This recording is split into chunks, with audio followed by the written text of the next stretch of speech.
تو اس کو خوشی حاصل ہوئی, فائدہ تو پہنچا نا اس کو. عیادت کرنا یہ بھی سنت ہے, جبکہ سنت کے مطابق شریعت کے دائرے میں رہ کر جو شریعت نے جہاں جس طرح اجازتیں دی ہیں اس کے مطابق عیادت کرے.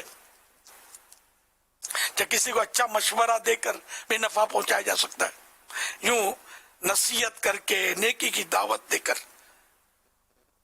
خواہش مند کو نعت شریف سنا کر, کسی کا بوجھ اٹھوا کر, کسی نے کہا کہ ذرا اٹھانے مدد کرو, آپ نے اٹھا کے کندھے میں رکھ دیا, یہ بھی فائدہ پہنچایا. یا خود ہی پہنچا دیا اس کے گھر, تو یہ زیادہ نفع پہنچانا ہوا. یا گاڑی میں لدوا دیا کسی کا سامان, کسی کو قرآن کریم کی تعلیم دی. اور ویسے بھی ماہ سفر جو ہے یہ ماہ مدرسۃ المدینہ, بالغان و بالغات, یہ الحمدللہ ہمارے یہاں منایا جا رہا ہے.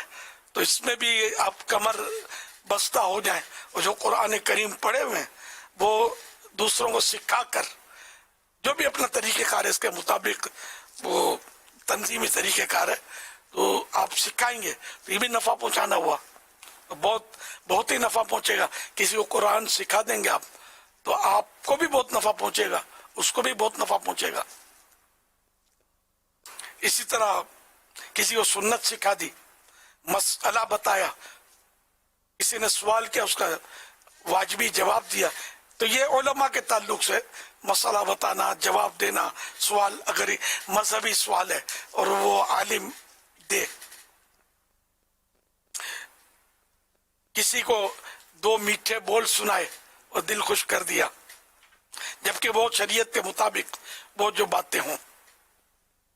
کسی کو تحفہ پیش کیا, اس سے بھی نفع پہنچتا ہے. کسی کو کھلا کر پلا کر, کسی گاڑی اٹک گئی آپ اتر کر دھکے لگانے میں اس کا تعاون کیا, یہ بھی نفع پہنچانا ہوا. کوئی گر پڑا اس کو سہارا دے کر اٹھایا آپ نے, یہ بھی نفع پہنچانا ہوا. بھولے کو راستہ دکھا دیا کہ بھئی مجھے فلاں جگہ جانا ہے, تو آپ نے بتا دیا پتہ ہے تو کہ اس طرف سے آپ جائیں گے تو جگہ آ جائیے آپ کی, یہ بھی راستہ بتانا, یہ بھی نفع. نابینا کی لاٹھی پکڑ کر اس کو مطلب کچھ چلایا, راستے پہ لگا دیا, روڈ پار کرا دیا, یہ بھی نفع پہنچانا ہوا. اسی طرح کسی کی گمی ہوئی چیز ڈھونڈنے میں مدد کرنا. اچھا, کرایہ کو افورڈ نہیں کر سکتا تو مکان مالک نے, آنر نے, اس وجہ سے کہ یار یہ بیچارہ دے نہیں سکتا, غریب آدمی ہے, تو اس کا کرایہ کم کر دیا یا مہلت دی, تو یہ سارے بھی نفع پہنچانے والی کام ہے. اسی طرح کسی کی بجلی کا بل آپ نے خود سے ادا کر دیا کہ یہ افورڈ نہیں کر سکتا, مہنگائی ہے, تو یہ بھی ثواب کا کام ہے. کوئی راستے میں روڑا, کنکر, پتھر, کانٹے دار شاخ یا گڑھا ہے, اس پر کوئی چیز رکھ دی, تو اس طرح بھی لوگوں کو نفع پہنچانا, یہ بھی نفع پہنچانا ہوا. کسی کو دینی کتاب پڑھنے کے لیے دی, اس کی خواہش تھی, یہ بھی نفع پہنچانا ہوا. اس طرح دینی رسائل آپ نے تقسیم کیے, یہ بھی ایک نفع پہنچانے کی صورت ہے. اسی طرح اپنے بجلی سے, پانی سے بھی دوسروں کو نفع پہنچایا جا سکتا ہے. اس طرح اگر سوچنے جائیں, غور کرنے جائیں تو بہت ساری صورتیں بنتی ہیں کہ اس سے دوسرے کو نفع پہنچتا ہے. جیسے ابھی بہت سارے جمع ہیں سائیں بھائی, کوئی